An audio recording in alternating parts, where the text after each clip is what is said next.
Meatloaf, James Watt, BBC Radio Stoke. So we're going to catch up with Patti Russo in just a minute, touring the world with Meatloaf for 20-odd years.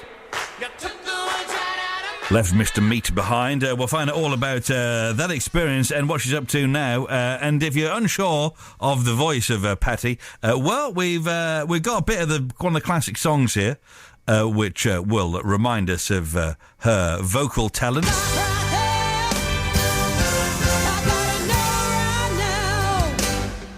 We've got Patti Russo with us. That's your singing there, aren't you? Hello, Patti. Hey, how are you? Very good to have you on. If we play the whole song, we're going to have time to play. It goes on forever, that song, doesn't it? I love it. We love that song. If you do a 10-minute song... If you do a song that's 10 minutes long, it's never going to get played on the radio. It's true. Well, Bohemian Rhapsody did. Yeah. That was only 5 or 6 minutes. 10 minutes is taking the mick. Welcome to the show. Thank you for having me. Patti, how do you say your name? Because there's a sort of Englishness to it. There were some people saying Russo, some people saying Russo. Russo. Russo. Russo. Russo. Russo. Russo. Good to have you on. You've been, you're out on your own. Out on your own. You've left Mr. Meat behind. Meatloaf. You've left him. Is he okay about that? Jumping off the cliff, and I'm trusting I'm gonna land. I've got my little fairy dust all around me. Yeah. So you've been with Meatloaf for what, 20-odd years now? Yeah, it was the meat patty.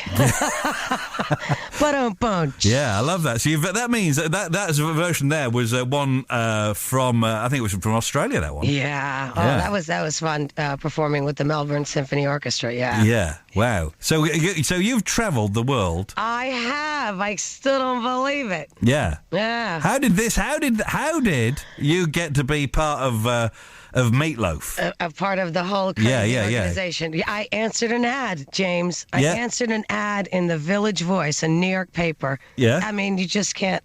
You can't. Did it say it was for Mr. Meat at that point or not? No, it didn't. It said it was an international rock star. Yeah. That was looking for a female vocalist. Yeah. And I believe, I can't remember, damn it. I think it was with comedic timing and an open mind. That part I do remember. Yeah.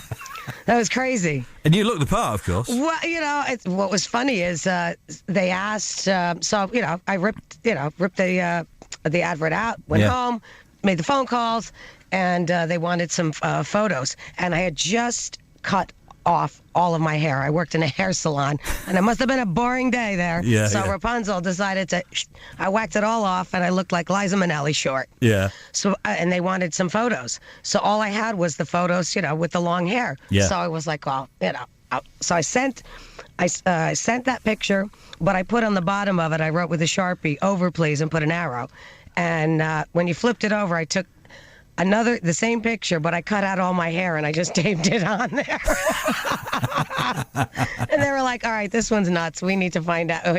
We need to bring her in. And so then you had an audition, I guess. I auditioned. Yeah, there were several auditions. When did you find out it was Meatloaf then? Well, as soon as I got as soon as I put the call in, they told me immediately who it was for.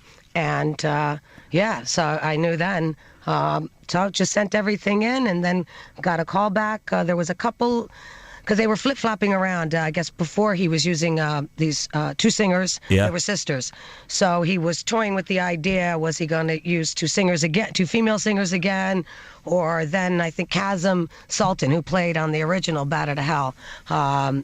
It was good, so they were flip-flopping of, how many female singers it was going to be. Yeah. And... the story is told that when I kicked the bus, because I left the last audition and I wasn't sure. I mean, because it was tricky. I mean, they had in the beginning there weren't that many singers that were showing up, but then the one day, oh my God, the whole room was filled with singers. Yeah. And so I didn't know. And when I left, I was still up in the air whether or not, wasn't sure I had the gig.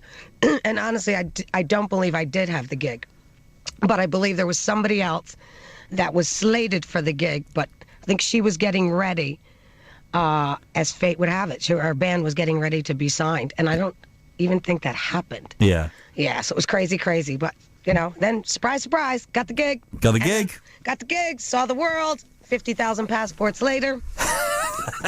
So where was your first big gig for Meatloaf then? Well, within a week, my first TV gig, within a week of me getting the gig, I was on a flight to Australia. Yeah. to do a television show. And we flew to Australia for like a week. And then I'm trying to think afterwards. We were doing some small venues. Yeah. I don't remember the first one, big kahuna. Yeah. But it was just, I mean, it was like a bat out of hell, pun intended. All of a sudden, life, as I knew it, completely changed. Yeah. So I had to walk into that hair salon and doggone it, I had to say, geez, I can't show up anymore to wash people's hair. How long have you been at the hair salon?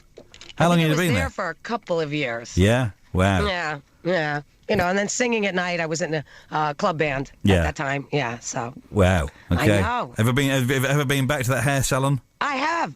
Yeah? I have actually. Yeah, still friends with everybody there. Yeah, it's very cool. Yeah. And as the girl in Meatloaf, you've also got to have a certain look, of course, which you have. You've got to wear the leather bit and all that. Well, yeah. I was in the beginning. I was trying to put together the outfits because I was a bit self-conscious. Yeah. But I also had to be comfortable with what I was wearing. Yeah. So eventually, worked my way into that. But I always wanted to take the comedic approach, especially with Paradise. If the outfits were going to be skimpy, I wanted the skit to be funny. So, So what are the biggest as the girl? What are the biggest songs as the girl? What are the big songs from your point of view from Meatloaf? Well, obvious. I mean, the givens are, it's Paradise, Anything for Love, Dead Ringer. Yeah. He created some parts, I think, for like when we were doing Life as a Lemon. Yeah. So, yeah, it was all, He said he's all right to work with, is he, Meat? He is. Yeah. Is he a bit of a diva? Wait, we're getting a bit of a... no, it's fine. Everything's fine. Yes, I'm trying to work out, because I saw Meatloaf in an open-air gig, it's been 8, 9, 10 years ago. Yeah, I was there. I guess there must have been you, I guess. Yeah, was it 8 or 9 years ago? Where it was a country house in Yorkshire. Oh, okay. Were we doing like the it was interesting. Yeah, that's right. It was like you one night, and the night before it was Ronan Keating, and I was working for a radio station, and obviously the audience to Ronan Keating. Are you aware of Ronan Keating? I am. Yeah. It was quite different to the Meatloaf audience. You don't say. Just a bit. Hey, we've got a little bit of travel coming up. Can you hang on there? We'll come back in just a minute. Everybody Okay. drive safe. We've got Patti Russo with us. Formerly Meatloaf. Formerly. That sounds terrible saying formerly Meatloaf. Is that scary? No. What was it like when you said to Mr. Meat? You said, "I'm going to do my own thing now for a while." What did he say? Let me sleep on it. Baby, no. Boom. Yeah. Everything's a song. Everything's a song. So Yeah. you told him you're going to go and try your own thing. Is this the end for Meatloaf, or are you going to go back there when you feel like it? No. I think the time is here upon me right now. Yeah. I'm going for it. It's going to be good. It's going to have because even though you've had a huge success going around the world with Meatloaf, is it nice to be out front proper without the guy? I'm walking. It's just like walking on the moon. Yeah. This is exciting, and I'll just be like that. Hopefully I'll be floating like the guy that walked down the moon, and as opposed to be tumbling over. But I'm excited. Because you're not only Meatloaf, you've been involved. We've been involved in We Will Rock You as well. Yeah. A lot of some concert things with We Will Rock You. And I did work with the boys as well, with Brian and Roger. Brian liked you, didn't he? He was very complimentary about you. Oh yeah, he's a sweetheart. All those guys are. It's been incredible. I mean, to that moment that I did the one concert with them in 2000 or 2001 in Amsterdam for the Queen's Day Festival is a moment I'll never forget. I mean, they were my favorite brand growing up, and there I am on stage with them performing The Show Must Go On to like 90,000 people. Yeah. That's a moment. What's it like? It's an impossible question, but what is it like, sort of performing in front of so many people? You've done it with Meatloaf and that Queen concert. Oh, obviously you got to go on autopilot because you're there to perform, but you take that little minute and take it all in, and it's just you can't believe it. You can become very emotional. I'll be honest. I had a moment once when we were. There was a time we did Madison Square Garden with Meatloaf, and that was a venue that I had never gone into before. I'd never been to any events, any games or concerts, because I had said the day that I'd like to walk into the Garden for the first time, I want to be on stage. And that moment actually happened, and I got a bit teary. Yeah. I did. I got very emotional. We were doing 2 Out of 3 Ain't Bad, and I'm looking around, and I couldn't believe I was there. And all of a sudden, it got the best of me. And the tears, the eyes started to get,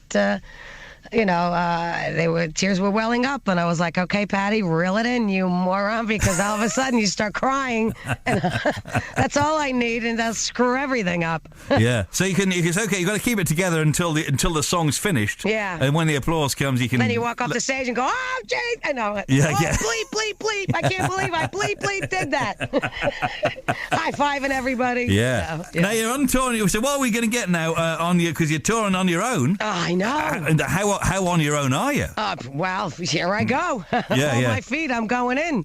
I mean, I've got the, thankfully, my dear friends out here from the SAS band. Just everything aligned perfectly.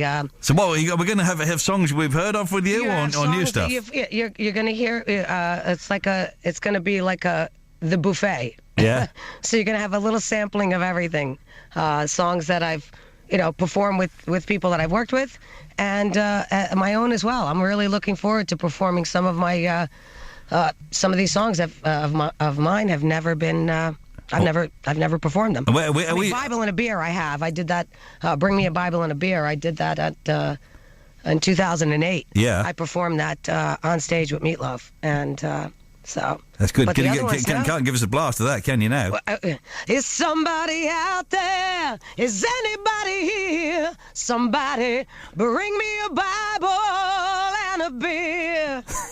How's that? I love it. Yeah. That's good. So we're gonna. It's of that style, isn't it? Of that style. Well, it's all not of me. It's all a bit. Is there a bit of sort of rockness to the whole thing? Well, it's got to be a rockness. What comes out? I mean, the songs, they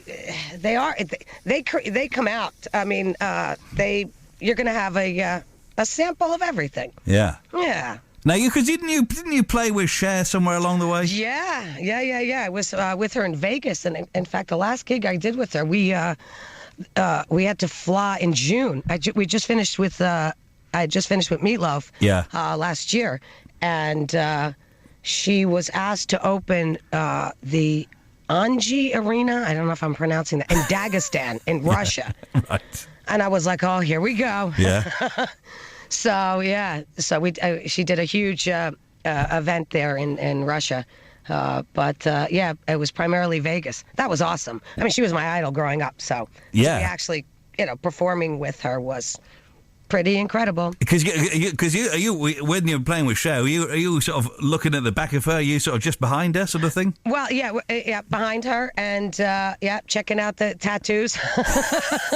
She looks great, bitch. She looks better than I do. Well, it's great. It's great. Great to because you can. I guess when you're in the background, sometimes you can admire the audience and the crowd and all that, and take it in a bit more, can't you? Oh, it was incredible. I mean, working for her was awesome, because we share, quote unquote, the same birthday. And when she found that out, she just came up to me, and I'll bleep it out. Absolutely. She goes, we have the same birthday, and I was like, yeah. She goes, we're crazy. I go, yes, I know that. Well, we're looking forward to seeing you. You're coming. Likewise. It's the Auto in Birmingham on the 13th of April, not far away. Yeah, I know. You just get to Sheffield on the 17th, Leicester on the 23rd. That's good, isn't it? It's going to be a great night out. It's going to be good fun. Okay, Thank you. We're looking forward to seeing you. Yeah. Patti, great to talk to you this afternoon. Oh, all the best. Okay. Thank you so much. Catch you around, all right? Enjoy Cheers. the rest of the week. Cheers. Cheers. Bye-bye. Bye.